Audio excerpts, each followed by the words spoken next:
अपमान का बदला। तेनालीराम ने सुना था कि राजा कृष्णदेव राय बुद्धिमानों व गुणवानों का बड़ा आदर करते हैं। उसने सोचा क्यों न उनके यहाँ जाकर भाग्य आजमाया जाए, लेकिन बिना किसी सिफारिश के राजा के पास जाना टेढ़ी खीर थी।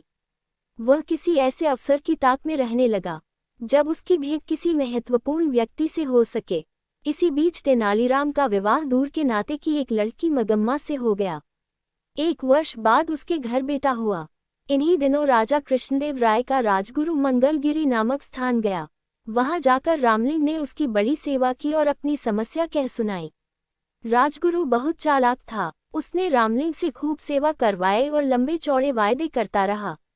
रामलिंग अर्थात तेनालीराम ने उसकी बातों पर विश्वास कर लिया और राजगुरु को प्रसन्न रखने के लिए दिन रात एक कर दिया। राजगुरु ऊपर से तो चिकनी चुपड़ी बातें करता रहा, लेकिन मन ही मन तेनालीराम से जलने लगा। उसने सोचा कि इतना बुद्धिमान और विद्वान व्यक्ति राजा के दरबार में आ गया तो उसकी अपनी कीमत गिर जाएगी। पर जाते समय उसने वायदा किया, जब भी मुझे लगा कि अवसर उचित है, मैं राजा से तुम्हारा परिचय करवाने के लिए बुलवा लूंगा। तेनालीराम राजगुरु के बुलावे की उत्सुकता से प्रतीक्षा करने लगा, लेकिन बुलावा न आना था और न ही आया। लोग उससे हंसकर पूछते, क्यों भाई रामलिंग, जाने के लिए सामान बांध लिया ना? कोई कहता, मैंने सुना है कि तुम्हें विजयनगर जाने के लिए राजा ने विशेष दूत भेजा है। तेनालीराम उत्तर देता, समय आने पर सब कुछ होगा। लेकिन मन ही मन उसका विश्वास राजगुरु से उठ गया। तेनालीराम ने बहुत दिन तक इस आशा में प्रतीक्षा की कि राजगुरु उसे विजयनगर बुलवा लेगा। अंत में निराश होकर उसने फैसला किया कि वह स्वयं ही विजयनगर जाएगा। उसने अपना घर और घर का सारा सामान बेचकर यात्रा का खर्च जुटाया और माँ, पत्नी तथा बच्चे को लेकर विजयनगर के लिए रवाना हो गया। यात्रा में जहाँ कोई रुकावट आती, तेनालीराम राजगुरु का नाम ले देता, कहा, मैं उनका शिष्य हूँ। उसने माँ से कहा, देखा, जहाँ राजगुरु का नाम लिया, मुश्किल हल हो गई। व्यक्ति स्वयं चाहे जैसा भी हो, उसका नाम ऊंचा हो तो सारी बाधाएं अपने आप दूर होने लगती हैं। मुझे भी अपना नाम बदलना ही पड़ेगा। राजा कृष्णदेव राय के प्रति सम्मान जताने के लिए मुझे भी अपने नाम में उनके नाम का कृष्ण शब्द जोड़ लेना चाहिए। आज से मेरा नाम रामलिंग की जगह रामकृष्ण हुआ। बेटा, मेरे लिए तो दोनों नाम बराबर हैं। मैं तो अब भी तुझे राम पुकारती हूँ, आगे भी यही पुकारूंगी। माँ बोली। कोडवीर नामक स्थान पर तेनालीराम की भेंट वहां के राज्य प्रमुख से हुई, जो विजयनगर के प्रधानमंत्री का संबंधी था। उसने बताया कि महाराज बहुत गुणवान, विद्वान और उदार हैं, लेकिन उन्हें कभी कभी जब क्रोध आता है तो देखते ही देखते सिर धड़ से अलग कर दिए जाते हैं। जब तक मनुष्य खतरा मोल न ले, वह सफल नहीं हो सकता। मैं अपना सिर बचा सकता हूँ। तेनालीराम के स्वर में आत्मविश्वास था। राज्य प्रमुख ने उसे ये भी बताया कि प्रधानमंत्री भी गुणी व्यक्ति का आदर करते हैं, पर ऐसे लोगों के लिए उनके यहाँ स्थान नहीं है जो अपनी सहायता आप नहीं कर सकते। 4 महीने की लंबी यात्रा के बाद तेनालीराम अपने परिवार के साथ विजयनगर पहुंचा। वहां की चमक दमक देखकर तो वह दंग ही रह गया। चौड़ी चौड़ी सड़कें, भीड़ भीड़, हाथी घोड़े, सजी हुई दुकानें और शानदार इमारतें, ये सब उसके लिए नई चीजें थी। उसने कुछ दिन ठहरने के लिए वहां एक परिवार से प्रार्थना की। वहां अपनी माँ, पत्नी और बच्चे को छोड़कर वह राजगुरु के यहाँ पहुंचा। वहां तो भीड़ का ठिकाना ही नहीं था। राजमहल के बड़े से बड़े कर्मचारी से लेकर रसोइया तक वहां जमा थे। नौकर चाकर भी कुछ कम न थे। तेनालीराम ने एक नौकर को संदेश देकर भेजा कि उनसे कहो तेनाली गांव से राम आया है। नौकर ने वापस आकर कहा, राजगुरु ने कहा है कि वह इस नाम के किसी व्यक्ति को नहीं जानते। तेनालीराम बहुत हैरान हुआ। वह नौकरों को पीछे हटाता हुआ सीधे राजगुरु के पास पहुंचा। राजगुरु, आपने मुझे पहचाना नहीं? मैं रामलिंग हूँ, जिसने मंगलगिरी में आपकी सेवा की थी। राजगुरु भला उसे कब पहचानना चाहता था। उसने नौकरों से चिल्लाकर कहा, मैं नहीं जानता, ये कौन आदमी है, इसे धक्के देकर बाहर निकाल दो।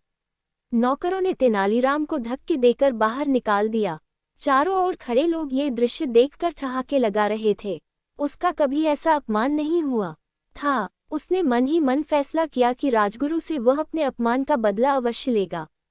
लेकिन इससे पहले राजा का दिल जीतना जरूरी था। दूसरे दिन वह राजदरबार में जा पहुंचा।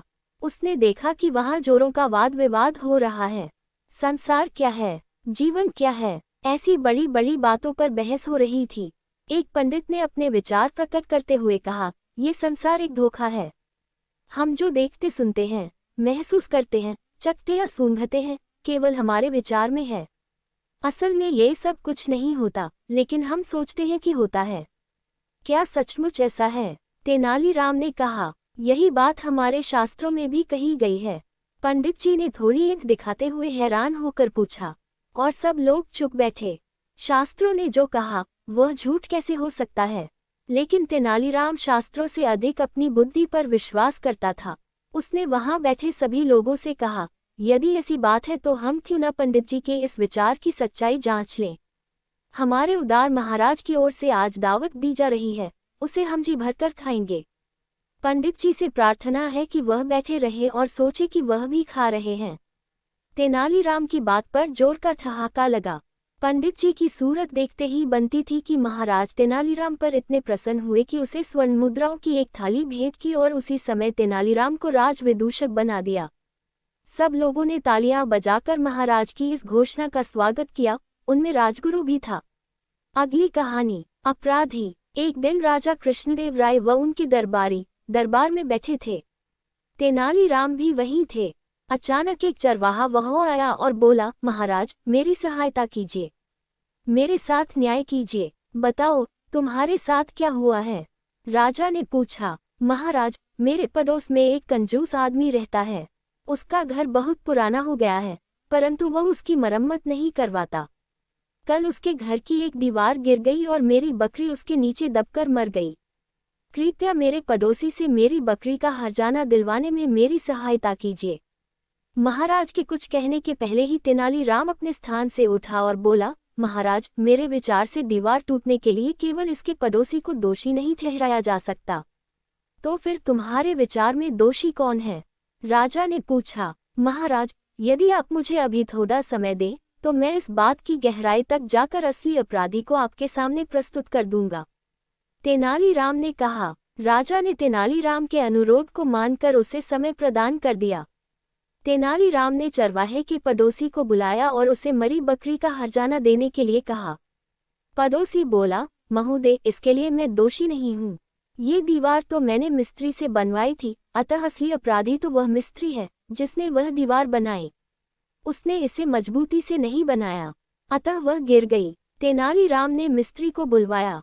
मिस्त्री ने भी अपने को दोषी मानने से इनकार कर दिया और बोला, अन्नदाता मुझे व्यर्थ ही दोषी करार दिया जा रहा है, जबकि मेरा इसमें कोई दोष नहीं है।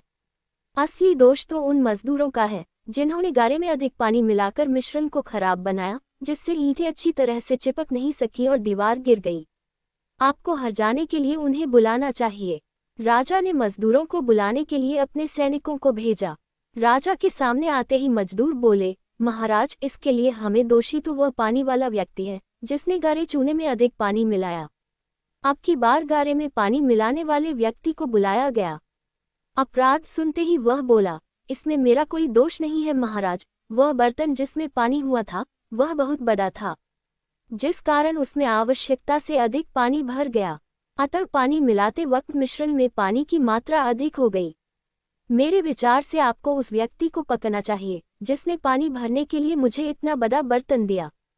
तेनालीराम के पूछने पर कि वह बड़ा बर्तन उसे कहाँ से मिला, उसने बताया कि पानी वाला बड़ा बर्तन उसे चरवाहे ने दिया था जिसमें आवश्यकता से अधिक पानी भर गया था। तब तेनालीराम ने चरवाहे से कहा, देखो ये सब तुम्हारा ही दोष है। तुम्हारी एक गलती ने तुम्हारी ही बकरी की जान ले ली। चरवाहा लज्जित होकर दरबार से चला गया, परंतु सभी तेनालीराम के बुद्धिमतापूर्ण न्याय की भूरी भूरी प्रशंसा कर रहे थे।